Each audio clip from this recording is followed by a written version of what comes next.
Hello students, आज की इस वीडियो में मैं आपको बताऊंगा हरियाणा बोर्ड क्लास 12 हिंदी आरोह भाग 2 के इम्पोर्टेंट क्वेश्चन गद्य भाग से यानी कहानी वाले पोर्शन से। शुरू करते हैं वीडियो को। मैं हूं अजय और आप देख रहे हैं CCL चैप्टर। लेकिन वीडियो शुरू करने से पहले आपको बता दूं, अगर आपको क्लास 12 के किसी भी सब्जेक्ट के इंपॉर्टेंट क्वेश्चन या मॉडल पेपर सॉल्यूशन की वीडियो देखनी है तो डिस्क्रिप्शन में प्लेलिस्ट का लिंक मिल जाएगा, वहां से देख सकते हो।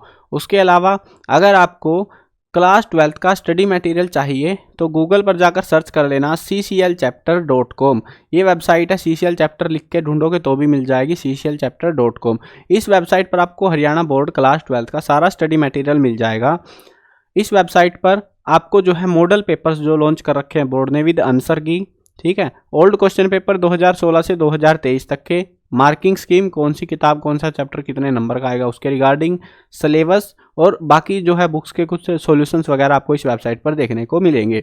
उसके अलावा हमने जो है अब की बार इस वेबसाइट पर सोप का एक सेक्शन ऐड कर रखा है। इसमें आपको हरियाणा बोर्ड क्लास 12 के 2024 के लिए इंपॉर्टेंट क्वेश्चंस की पेड PDF मिल जाएगी। अगर आप खरीदना चाहो तो CCL25 कोड यूज करके जो है आप परचेज कर सकते हो, ताकि आपको डिस्काउंट देखने को मिले। नहीं यूज करोगे तो भी मिल जाएगी, बट इससे जो है थोड़ा डिस्काउंट मिल जाता है। और डिस्काउंट किसको प्यारा नहीं है। अब देखो PDF खरीदना फ़ायदेमंद है या नहीं है वो भी थोड़ा बता देता हूँ। जो हमने PDF बना रखी है वो किस तरीके से हैं, क्या क्या चीज़ें हैं उनमें। हिंदी, इंग्लिश और फिजिकल एजुकेशन, ये 3 सब्जेक्टों की जो PDF है ये विद आंसर हमने बना रखी हैं। और विद आंसर का मतलब है आपको बस वो बुक्स में से जो कुछ आना है वो आपको वहाँ से मिल जाएगा आंसर के साथ में, ठीक है। उसके अलावा जो क्वेश्चंस वाली PDF है जिनमें सिर्फ क्वेश्चन हमने ऐड कर रखे हैं, हर चैप्टर से 4-5 जो है ज़रूरी क्वेश्चन हमने छांट रखे हैं, शुरू में दे रखे हैं वो PDF के। तो और उन क्वेश्चंस को आपको करना है, क्योंकि ज़्यादातर जो पेपर है वो उसमें से आपको देखने को मिलेगा। ज़्यादातर की बात है, पूरा पेपर नहीं मिलेगा, वो चीज़ ध्यान रखना। उसके बाद में आपको MCQ दे रखे हैं, MCQ आपको करने हैं, MCQ प्रैक्टिस भी कर सकते हो, उनमें से रिपीट भी होता है MCQ। उसके बाद में हमने एक्स्ट्रा क्वेश्चंस भी दे रखे हैं। अगर आप एक्स्ट्रा क्वेश्चंस भी कर लेते हो अच्छे से कवर तो आप अच्छा स्कोर कर सकते हो एग्जाम में। लेकिन अगर आप ऊपर का पढ़ के पास होने वाले कुछ स्टूडेंट है, ऊपर वाला पढ़ के भी आप जो है पास हो सकते हैं। दोनों टाइप के स्टूडेंट के लिए बना रखी है, तो दोनों के काम आएगी। जिसका मन करे भाई परचेज कर लेना, ठीक है। अब देखते हैं यहाँ पे चैप्टर 10। अब हाँ, एक और चीज़ है वो बता देता हूँ तुमको। एग्जाम में हिंदी का जो एग्जाम है उसमें गद्य भाग, जो ये वाली वीडियो आप देख रहे हो गद्य भाग से, बाकी के जो टॉपिक्स है हिंदी के वो सबकी वीडियो मैंने बना दिया ऑलरेडी, डिस्क्रिप्शन के लिंक से देख लेना। अब जो गद्य भाग है, गद्य भाग के अंदर 5 नंबर का जो है टोटल आएगा पोर्शन हमारा। 5 नंबर में एक क्वेश्चन 3 नंबर का आएगा, एक क्वेश्चन 2 नंबर का आएगा, टोटल 5 नंबर का रहेगा। 5 आएंगे MCQ, बाकी पहरा वहरा भी आएगा थोड़ा बहुत, बट जो क्वेश्चन आंसर है वो सिर्फ 5 नंबर के आएंगे, 3 + 2। और कोई भी एक्स्ट्रा क्वेश्चन नहीं मिलेगा, और करके एक्स्ट्रा दे देते हैं ना क्वेश्चन, वो सीन नहीं है। 2 ही क्वेश्चन मिलेंगे और दोनों के ही आंसर आपको करने रहेंगे। तो ये जो क्वेश्चन मैं आपको करा रहा हूँ, ज़्यादातर चांस रहेंगे कि इसमें से ये दोनों क्वेश्चन आपको देखने को मिल जाए। बस आपको अच्छे से पढ़ के जाना है। और हर चैप्टर से ऐसा नहीं है बहुत सारे क्वेश्चन दे रखे हैं, हर चैप्टर से मैंने कोशिश करी है मिनिमम टू मिनिमम क्वेश्चन करने की, ताकि आप कम पढ़ो और इजीली जो है, क्योंकि 2-2 क्वेश्चन के लिए कौन इतना सारा पढ़ता है यार, है ना। तो ठीक ठाक मैंने कर रहे हैं, 3-3, 4-4 क्वेश्चन कर रखे हैं हर चैप्टर से, जो कि इंपॉर्टेंट है और जिनके चांसेज है कि वही एग्जाम में देखने को मिल जाएंगे, उनमें से ही क्वेश्चन कोई सा। अब चैप्टर देखते हैं। चैप्टर 10 है हमारा भगतीन। भगतीन के जीवन की विवेचना कीजिए, या फिर और करके क्वेश्चन मिले, मतलब ये क्वेश्चन हो या ये क्वेश्चन हो, दोनों में सेम ही आंसर टेपना है। आंसर के साथ कराऊंगा वीडियो को, ताकि आपको सारी चीज़ें समझ में भी आ जाए। अब उत्तर देखते हैं इसका। भगतीन एक अधेड़ उम्र की महिला, अधेड़ यानी आधी उम्र बीत चुकी है। उसका कद छोटा और शरीर दुबला पतला सा है। उसके होठ पतले हैं, आंखें भी छोटी छोटी सी हैं। भगतीन झूसी गांव की प्रसिद्ध अहीर सुरमा की इकलौती बेटी है। उसकी मां के निधन के पश्चात उसकी विमाता ने पालन पोषण किया। भगतीन अपना कार्य कर्मठता और कर्तव्य भावना से करती है। भगतीन निरक्षर होते हुए भी एक समझदार महिला है। वह अपनी सूझबूझ से प्रत्येक कार्य को कर लेती है। भगतीन के चरित्र की कोई 4 विशेषताएं बताइए, विशेषताओं का उल्लेख कीजिए। अब यहाँ पर अगर ध्यान देते हो, भगतीन के जीवन की विवेचना कीजिए, व्यक्तित्व पर प्रकाश डालिए, चरित्र विशेषताएं बताइए, सेम सा होता है, सेम से पॉइंट। बट यहाँ पे तो इन्होंने बोला ही नहीं हमको पॉइंट बताओ, तो हमने इस तरीके से लिख दिया। लेकिन अगर 4 विशेषताएं जैसे ऐसे करके पूछ लेते हैं वो हमसे, तो 4 पॉइंट बना के बताने पड़ेंगे आपको फिर, ठीक है। तो किस तरीके से बनाने हैं पॉइंट वो देख लो, ऊपर वाले में से ही टेपना ऑलमोस्ट आपको। भगतीन एक कर्मठ महिला है। वह अपना प्रत्येक कार्य बहुत परिश्रम के साथ करती है। भक्तिन में सेवा भावना कूट कूट कर भरी हुई है। वह अपने परिश्रम से हर किसी का दिल जीत लेती है। भक्तिन एक अधेड़ उम्र की दुबली पतली महिला है जिसका कद छोटा है, आंखें भी छोटी सी हैं। भक्ति निरक्षर होते हुए भी समझदार महिला है। वह प्रत्येक कार्य को बड़ी ही सूझबूझ के साथ पूरा कर लेती है। भक्तिन अपने व्यवहार में कभी भी कोई बदलाव नहीं करती है, जबकि दूसरों को अपने व्यवहार के अनुसार ढाल देती है। नेक्स्ट क्वेश्चन देखते हैं। भक्तिन के आ जाने से महादेवी अधिक देहातीन कैसे हो गई? देहातीन का मतलब होता है यहाँ पे देसी गामड़ जो होते हैं, वैसी कैसे हो गई वो। भक्तिन एक अनपढ़ ग्रामीण महिला थी। वह देहाती होने के साथ साथ एक समझदार महिला भी थी। उसका स्वभाव ही ऐसा बन चुका था कि वह दूसरों को अपने मन के अनुसार ढाल बना लेती थी, पर अपने संबंध में किसी प्रकार के परिवर्तन, यानी अपने जो विचार है, अपना जो व्यवहार है, उसमें कोई परिवर्तन की कल्पना तक उसके लिए संभव नहीं। यानी वो जैसी है वैसी ही रहती, दूसरों को ही अपने अनुसार ढाल देती थी। इसीलिए भक्तिन के आ जाने से महादेवी अधिक देहातीन हो गई। महादेवी वर्मा ने भक्तिन में क्या दुर्गुण देखे? दुर्गुण होते हैं बुरे गुण कौन से देखे? या फिर भक्तिन अच्छी है यह कहना कठिन होगा क्योंकि उसमें दुर्गुणों का अभाव नहीं। लेखिका ने ऐसा क्यों कहा होगा? दोनों में सेम ही आंसर लिखना है। भक्तिन अच्छी है यह कहना कठिन होगा क्योंकि उसमें दुर्गुणों का अभाव नहीं। लेखिका ने ऐसा इसीलिए कहा होगा क्योंकि भक्तिन लेखिका के इधर उधर पड़े भंडार घर की किसी मटकी में इधर उधर पड़े पैसे जो है भंडार घर होता है जहाँ पे अनाज वगैरह स्टोर करके रखे जाते हैं, तो वहाँ पर किसी मटकी में छुपा देती थी। और बाद में लेखिका के पूछने पर वो कहती थी कि अपने घर के पैसे इधर उधर रखना चोरी नहीं है। इसीलिए हम कह सकते हैं कि भक्तिन सत्यवादी हरिश्चंद्र नहीं बन सकी और उसमें कुछ दुर्गुण भी थे। यानी कि वो क्या करती, पैसे जैसे महादेवी वर्मा के गिर गए, उसको उठा के मटकी में छिपा दिया। ठीक है, अगर उसको पता लग गया महादेवी वर्मा को तो बोलती मैंने अपने घर में ही तो पड़े हैं पैसे, मैंने सिक्योर करके रखे हुए हैं, और अगर नहीं मिले तो भाई फिर पता ही आगे तुमको क्या होने वाला उन पैसों का, है ना। आगे बढ़ते हैं अगले क्वेश्चन पे। भक्तिन द्वारा शास्त्र के प्रश्न को सुविधा से सुलझा लेने का क्या उदाहरण लेखिका ने दिया है? भक्तिन द्वारा शास्त्र के प्रश्न को अपनी सुविधा के अनुसार सुलझा लेने का उदाहरण देते हुए लेखिका कहती है कि मुझे स्त्रियों का सिर घुटाना अच्छा नहीं लगता। घुटाना का मतलब है दिमाग लगाना। अतः मैंने भक्तिन को रोका। उसने अकुंठित भाव से उत्तर दिया कि शास्त्र में लिखा है। कुतूहलवश में पूछी बैठी, क्या लिखा है बता। तुरंत उत्तर मिला, तीर्थ गए मुंडाए सिद्ध। कौन से शास्त्र का यह रहस्यमय सूत्र है, यह जान लेना मेरे लिए संभव ही नहीं था। अतः मैं हार कर मौन ही रही और भक्तिन का चूड़ा कर्म हर बृहस्पतिवार को एक दरिद्र नापित के गंगा जल से धुले उस तरह पर यथाविधि निष्पन्न होता रहा। यहाँ पे आई थिंक इतना ज़्यादा नहीं लिखना था हमको, यहीं तक लिखना था हमको। ये आंसर ज़्यादा लिखा गया यहाँ पे एक स्टेटमेंट, तो यहीं तक हमारा जो आंसर था। नेक्स्ट क्वेश्चन देखते हैं। भक्तिन के परिवार के बारे में आप क्या जानते हैं? भक्तिन का मतलब कैसा परिवार है, कौन है, वो बताना है। भक्तिन झूसी गांव की प्रसिद्ध अहिर सूरमा की इकलौती बेटी है। उसकी माता का नाम गोपालिका था जो उसे जन्म देते ही मर गई। उसकी विमाता ने पालन पोषण किया। नहीं आएगा यहाँ पे, ने आएगा, ठीक है, नहीं है, काट दे, ने आएगा। ने पालन पोषण किया। उसकी कम उम्र में ही शादी करवा दी। ससुराल जाने के बाद भक्तिन के पिता का देहांत हो गया। भक्तिन की 2 बेटियां हैं, उसमें इसकी सास और जेठानियों ने इसे अपनी उपेक्षा का शिकार बनाया। 29 वर्ष की आयु में भक्तिन के पति का भी देहांत हो गया। इसके उपरांत भक्तिन ने अपनी बेटियों की शादी करवा दी। विवाह के उपरांत उनकी बड़ी बेटी के पति का भी देहांत हो गया। यानी कि जीवन में दुख ही दुख भरे पड़े हैं इसके। तो नेक्स्ट चैप्टर देखते हैं, बाजार दर्शन। बाजार दर्शन पाठ का मूल भाव स्पष्ट कीजिए। बाजार दर्शन निबंध में लेखक ने बाजार के जादू का वर्णन किया है। यह निबंध उपभोक्तावाद, ये निबंध का मतलब है ये जो पाठ दे रखा है ये निबंध एक्चुअल में, तो यह निबंध उपभोक्तावाद और बाजारवाद के मूल अंतर को समझाने का प्रयास करता है। लेखक ने इस निबंध को अपने परिचित और मित्रों के अनुभवों के साथ चित्रित किया है और बताया है कि किस तरह बाजार की जादुई ताकत हमारी बुद्धि को परिवर्तित कर देती है और अपना गुलाम बना लेती है। उन्होंने साथ में ये भी बताया कि किस तरह हम बाजार का सही प्रयोग कर सकते हैं और इसका लाभ भी उठा सकते हैं। लेकिन अगर हम बाजार की चमक दमक में फंस गए तो यह हमारे धन और मन दोनों को ही बेकार बना देता है। नेक्स्ट क्वेश्चन देखते हैं, बाजार के जादू का वर्णन कीजिए। या फिर बाजार का जादू चढ़ने और उतरने पर मनुष्य पर क्या क्या असर पड़ता है? बाजार का जादू मनुष्य की भावनाओं को बदल देता है। यह जादू चलने पर मनुष्य उसकी ओर खिंचा चला जाता है।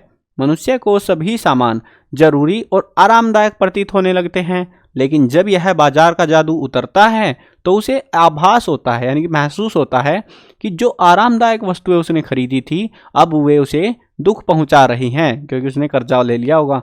इस समय मनुष्य स्वयं अपराधी जैसा महसूस करने लगता है।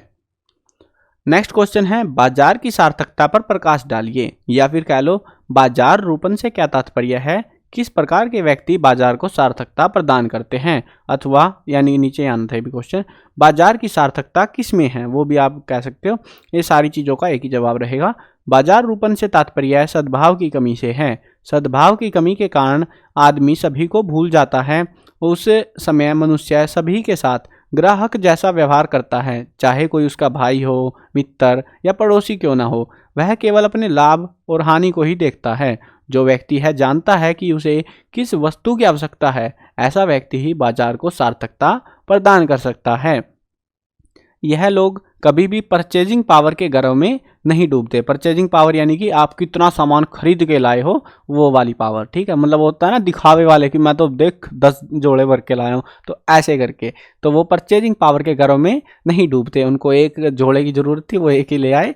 फालतू से बकबक से वो दूर रहते हैं।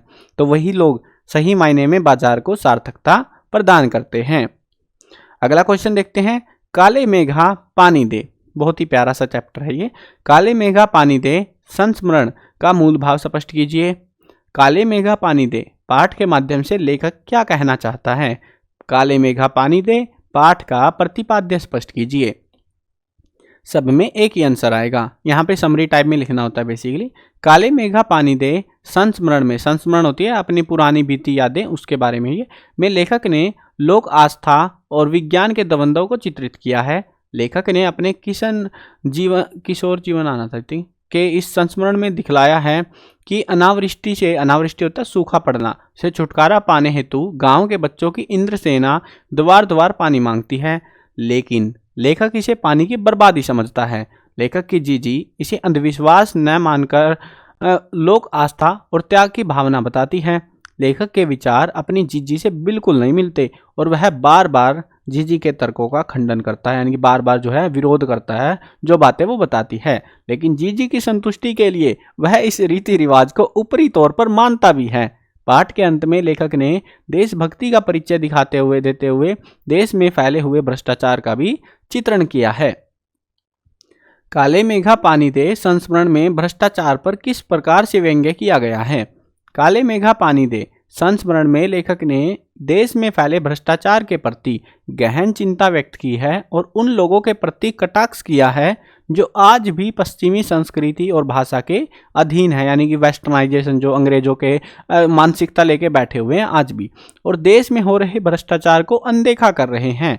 आज भी बहुत सारे लोग अपनी संस्कृति को भूल रहे हैं और पश्चिमी संस्कृति को अपनाते जा रहे हैं, जिसका सीधा असर लोगों के द्वारा भ्रष्टाचार को अनदेखा करने पर भी पड़ता है। मेंढक मंडली का शब्द चित्र प्रस्तुत कीजिए, यानी कैसी है मेंढक मंडली वो बताना है। बहुत सारे लड़के समूह में एकत्रित होकर नंगे शरीर गलियों में कीचड़ करते हुए घूमते फिरते हैं, यानी कि चड्डी पहन के घूमते होंगे, जिसे लोगों ने मेंढक मंडली का नाम दिया हुआ है। यह टोली अपने आप को इंद्र सेना कहकर पुकारती है। अनावृष्टि के समय लोग इंद्र महाराज को खुश करने के लिए, इंद्र पता ना भगवान है बारिश का, तो उसको खुश करने के लिए मेंढक मंडली पर जल चढ़ाते हैं। लोगों का मानना है कि हमारे इस कार्य से प्रसन्न होकर, ये प्रसन्न कुछ अजीब सा हो गया, प्रसन्न होकर इंद्र देवता वर्षा करेंगे और हर जगह हरियाली खिल उठेगी। नेक्स्ट क्वेश्चन देखते हैं। धर्मवीर भारती, यानी लेखक का जो बात है उसका नाम है लेखक। धर्मवीर भारती की जीजी के संस्कारों का विश्लेषण कीजिए। धर्मवीर भारती की जीजी की धार्मिक आस्था का चित्रण कीजिए। दोनों में एक ही बात है। धर्मवीर भारती की जीजी बहुत अधिक धार्मिक है। वह सभी परंपराओं और रीति रिवाजों को पूरी श्रद्धा के साथ मानती है। वह लेखक से भी तर्क करने के उपरांत भी रीति रिवाजों को मानने के लिए कहती है। लेखक की जीजी का मानना है कि जब तक हम अपने अंदर त्याग की भावना नहीं रखेंगे तब तक हमें फल की प्राप्ति नहीं होगी। लेखक की जीजी के अनुसार दान करना सबसे अधिक महत्वपूर्ण है।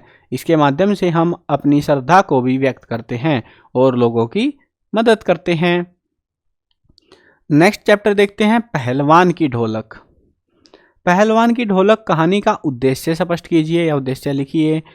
पहलवान की ढोलक कहानी में निहित संदेश और उद्देश्य को स्पष्ट कीजिए। इसमें जो है मूल भाव भी आ जाता है, वो भी सेम ही टेप देना आपको। प्रस्तुत कहानी में व्यवस्थाओं के परिवर्तन के पश्चात समस्याओं को स्पष्ट किया गया है। व्यवस्थाएं यानी कि किस तरीके से पहले वो अरेंजमेंट था, फिर वो अरेंजमेंट बिगड़ जाता है, फिर जीवन में कितनी समस्याएं आती है उसके बारे में है ये। बदलते समय में लोक कला और कलाकार अप्रासंगिक हो जाते हैं। प्रस्तुत कहानी में राजा साहब की जगह जब नाई राजकुमार आकर जम जाना सिर्फ व्यक्तिगत सत्ता परिवर्तन नहीं था, बल्कि जमीनी पुरानी व्यवस्था के पूरी तरह उलट जाने और उस पर सभ्यता के नाम पर एकदम नई व्यवस्था के आरोपित हो जाने का प्रतीक है। यानी कि उसने जो है गेम, वो पहलवानी वाला गेम हटा दिया, घुड़सवारी लगवा दी थी ना, तो पूरा जो सिस्टम था उसने वो बदल दिया था। लुट्टन पहलवान को लोक कलाकार के आसन से उठाकर पेट भरने के लिए हाय तौबा करने वाली कठोर भूमि पर पटक देती है। मनुष्यता की साधना और जीवन सौंदर्य के लिए लोक कलाओं को प्रासंगिक बनाए रखने हेतु सबकी क्या भूमिका है, ऐसे कई प्रश्नों को व्यक्त करना इस कहानी का उद्देश्य है। नेक्स्ट क्वेश्चन देखते हैं, पहलवान की ढोलक का पूरे गांव पर क्या असर होता था। जब सारे गांव में हैजा और मलेरिया नामक महामारी फैली, तब पहलवान की ढोलक रात की विभीषिका को तोड़ने का काम करती थी। ढोलक की आवाज़ पूरे गांव में धैर्य, साहस और स्फूर्ति प्रदान करती थी। ढोलक की आवाज़ सुनकर बच्चे, जवान और बूढ़ों की आंखों के सामने दंगल से का दृश्य आ जाता था। इस आवाज़ को सुनने से लोग मृत्यु से भी नहीं डरते थे। ढोलक की आवाज़ सुनकर लोगों के मन में जीने की एक नई उमंग जागृत हो जाती थी। लुट्टन सिंह की पहलवानी का वर्णन कीजिए, यानी कि किस तरीके का पहलवान था वो। लुट्टन सिंह जब पहली बार पहलवानी करने दंगल में जाता है तो एकमात्र ढोल की आवाज़ होती है जो उसे अपना साहस बढ़ाती नजर आती है। ढोल की हर थाप में वह एक निर्देश सुनता है जो उसे अगला दाव खेलने के लिए प्रेरित करती है। लुट्टन सिंह ने अपने शुरुआती खेल में ही शेर का बच्चा कहे जाने वाले पहलवान चांद सिंह को हरा दिया था। लुट्टन पहलवान लगातार 15 सालों तक बहुत सारे पहलवानों को हराता रहा और प्रसिद्ध हो गया।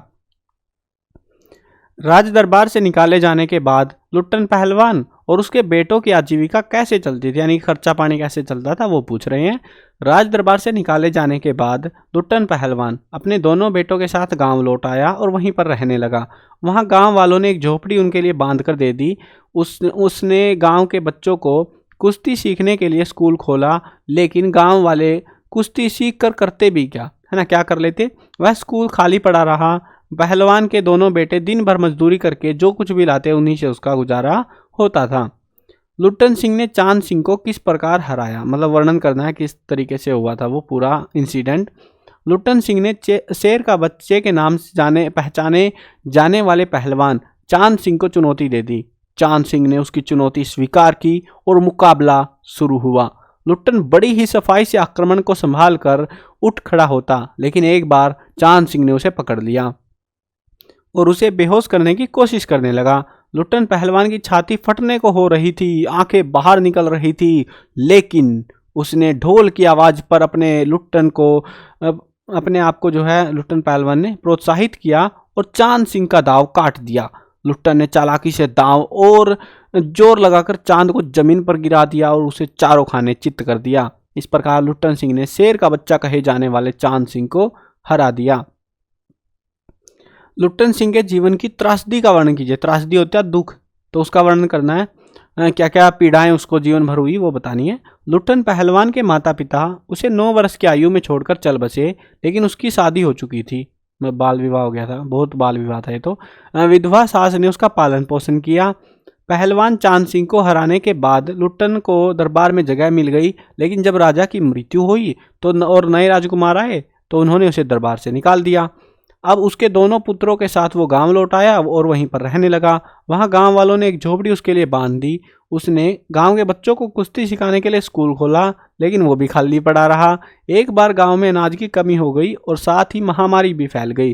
लुट्टन सिंह के दोनों बेटे इस महामारी में चल बसे और पहलवान अकेला हो गया। गांव में महामारी फैलने और बेटों के देहांत के बावजूद लुट्टन पहलवान ढोल क्यों बजाता रहा? जब गांव में महामारी फैली तो सारा गांव हैजे और मलेरिया से ग्रस्त था, यानी कि इस पूरे गांव में फैला हुआ था ये बीमारी।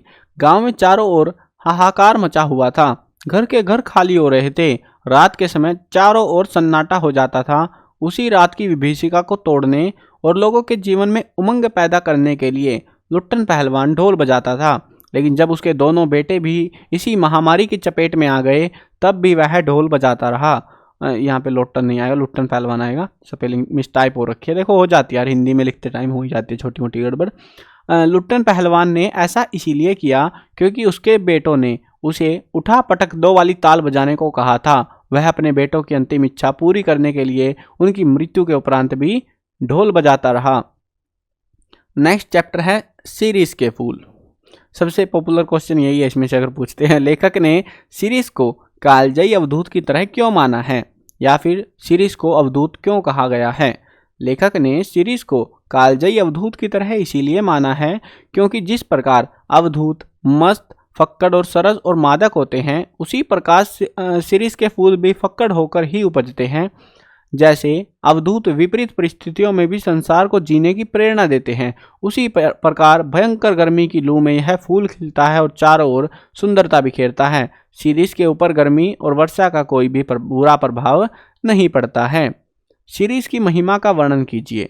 सीरीज का फूल गर्मियों के मौसम में होता है, जब हर तरफ भयंकर गर्मी, लू, आंधी और बारिश हो रही होती है। सीरीज का फूल बाहर से कठोर दिखाई देता है, लेकिन अंदर से वह उतना ही कोमल होता है। इस मौसम में किसी भी पेड़ का फूल दिखाई नहीं देते हैं, जबकि सीरीज का फूल चारों ओर अपना सौंदर्य बिखेरता रहता है।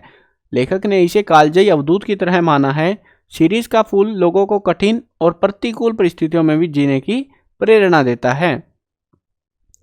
हृदय की कोमलता को बचाने के लिए व्यवहार की कठोरता भी कभी कभी जरूरी हो जाती है। सीरीज के फूल पाठ के आधार पर बताइए। मनुष्य का आंतरिक मन, आंतरिक यानी कि अंदर से जो उसके विचार हैं, वो अत्यंत कोमल होता है। इसी कोमलता के कारण वह दूसरों से प्रेम और सहानुभूति का व्यवहार करता है। लेकिन कभी कभी अपने हृदय की कोमलता को बचाने के लिए व्यवहार की कठोरता भी जरूरी हो जाती है, ताकि वह जीवन में आने वाली विपरीत परिस्थितियों का सामना कर सके। इसी प्रकार सीरीज भी अपनी कोमलता को बचाने के लिए भीषण गर्मी को सहन करते हुए बाहर से अपना कठोर स्वभाव अपनाता है, तभी वह भयंकर गर्मी, धूप, आंधी को सहन कर पाता है। नेक्स्ट क्वेश्चन है मोस्ट इंपोर्टेंट इस चैप्टर का।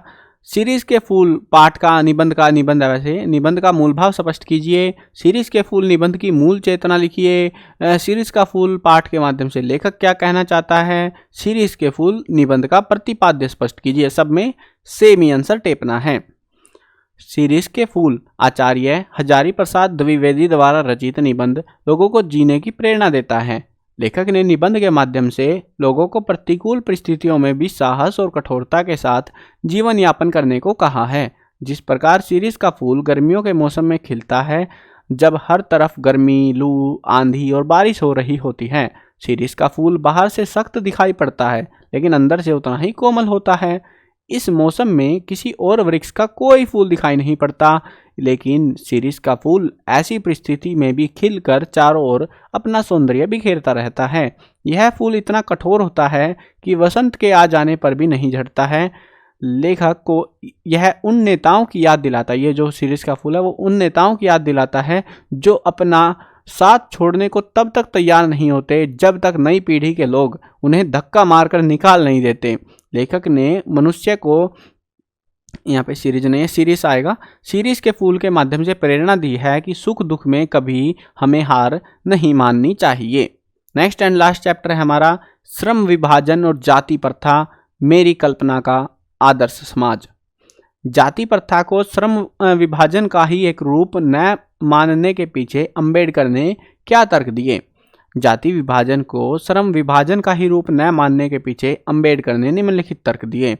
भारत की जाति प्रथा श्रमिकों का अस्वाभाविक विभाजन ही नहीं करती है, बल्कि विभाजित वर्गों को एक दूसरे की अपेक्षा उच्च नीच भी करार देती है। यानी कि ये जो जाति प्रथा है ना, श्रमिकों में ये ऊंची जाति का है, नीची का, उससे भी फर्क पड़ता है, वो ये बताना चाह रहे हैं। जो विश्व में के किसी भी समाज में नहीं पाया जाते, समझ नहीं आएगा समाज आएगा, जो विश्व के किसी भी समाज में नहीं पाया जाता। जाति प्रथा श्रम विभाजन के साथ श्रमिक विभाजन का भी रूप लिए हुए है। यदि श्रम विभाजन को जाति प्रथा मान लिया जाए तो यह स्वाभाविक विभाजन नहीं है, क्योंकि यह मनुष्य की रुचि पर आधारित नहीं है। यानी मजदूरी के बेस पर उसकी जाति बांट दी जाए तो ये उसकी मिस्टेक थोड़ी ना यार, वो अब अपना पैशन नहीं बदल सका, उसके बेस पे उसकी जाति बना दी तो वो गड़बड़ हो जाती है पूरा मामला। और एक्चुअल में हो भी रखा है भारत में, बहुत सारी ऐसी जातियां हैं जो श्रम विभाजन के बेस पर हैं, है ना। जैसे लुहार हो गया, उसका एक ही काम है तो उसी के बेस पे उसकी जाति बना दी। ऐसे अलग अलग जातियां बना रखी है समाज ने, और ये भारत में ही देखने को मिलता है। अगला क्वेश्चन देखते हैं, आदर्श समाज की कल्पना का चित्रण कीजिए या फिर आदर्श समाज की कल्पना पर प्रकाश डालिए। टॉर्च ले आओ। आदर्श समाज स्वतंत्रता, समता, भ्रातृता पर आधारित होना चाहिए। किसी भी आदर्श समाज में इतनी गतिशीलता होनी चाहिए जिससे कोई भी वांछित परिवर्तन समाज के एक छोर से दूसरे तक संचारित हो सके। ऐसे समाज में बहुविधि हितों में सबका भाग होना चाहिए और सबको उनकी रक्षा के प्रति सजग रहना चाहिए। सामाजिक जीवन में अबाध संपर्क के अनेक साधन में अवसर उपलब्ध रहने चाहिए और इसी का दूसरा नाम होता है लोकतंत्र, यानी कि लोगों को अपना काम चुनने की, अपने आप को जीने की आज़ादी। जाति प्रथा के आधार पर श्रम विभाजन को स्वाभाविक क्यों नहीं माना गया? जाति प्रथा को यदि श्रम विभाजन मान लिया जाए तो यह स्वाभाविक विभाजन नहीं है, क्योंकि यह मनुष्य की रुचि पर आधारित ही नहीं है। कुशल व्यक्ति श्रमिक समाज का निर्माण करने के लिए यह आवश्यक है कि हम व्यक्तियों की क्षमता इस सीमा तक विकसित करें जिससे वह अपना कार्य का चुनाव स्वयं कर सके। यानी कि उसकी मर्जी होगी वो उसको कौन सा काम करना है। ऐसा नहीं है कि उसको पैतृक काम ही करना है, पिता जो काम करते वही उसको करना है, ये कंपलसरी नहीं होना चाहिए। लेकिन वास्तविकता में जाति प्रथा का सिद्धांत ये कहता है कि बिना किसी की निजी क्षमता का विचार किए पहले से ही मनुष्य का पेशा निर्धारित कर दिया जाता है। तो ये है यहाँ पे इसका आंसर। नेक्स्ट क्वेश्चन देखते हैं, श्रम विभाजन और जाति प्रथा पाठ का मूल भाव स्पष्ट कीजिए, उद्देश्य स्पष्ट कीजिए, सारांश स्पष्ट कीजिए। सेम चीजें टिप्पणी है। जाति प्रथा श्रम विभाजन का ही एक रूप है। लोग भूल जाते हैं कि श्रम विभाजन श्रमिक विभाजन नहीं है। श्रम विभाजन निसंदेह आधुनिक युग की आवश्यकता है, श्रमिक विभाजन जरूरी नहीं है आज के टाइम पे। जाति प्रथा श्रमिकों का अस्वाभाविक विभाजन और इनमें ऊंच नीच का भेद करती है। वस्तुतः जाति प्रथा को श्रम विभाजन नहीं माना जा सकता, क्योंकि श्रम विभाजन मनुष्य की रुचि पर होता है, जबकि जाति प्रथा मनुष्य पर जन्म के आधार पर पेशा जो है थोप देती है। पेशा नहीं, क्या काम करना है उसको जन्म पर ही थोप दिया जाता है। मनुष्य की रुचि अरुचि इसमें कोई मायने नहीं रखती। ऐसे हालात में ना कुशलता आती है और ना श्रेष्ठ उत्पादन होता है। चूंकि व्यवसाय में ऊंच नीच होता है, अतः जरूरी है कि पेशा बदलने का विकल्प होना चाहिए। चूंकि जाति प्रथा में पेशा बदलने की गुंजाइश नहीं है, इसीलिए यह प्रथा गरीबी और उत्पीड़न तथा बेरोजगारी को जन्म देती है। आदर्श समाज स्वतंत्रता, समता, भ्रातृता पर आधारित होता है।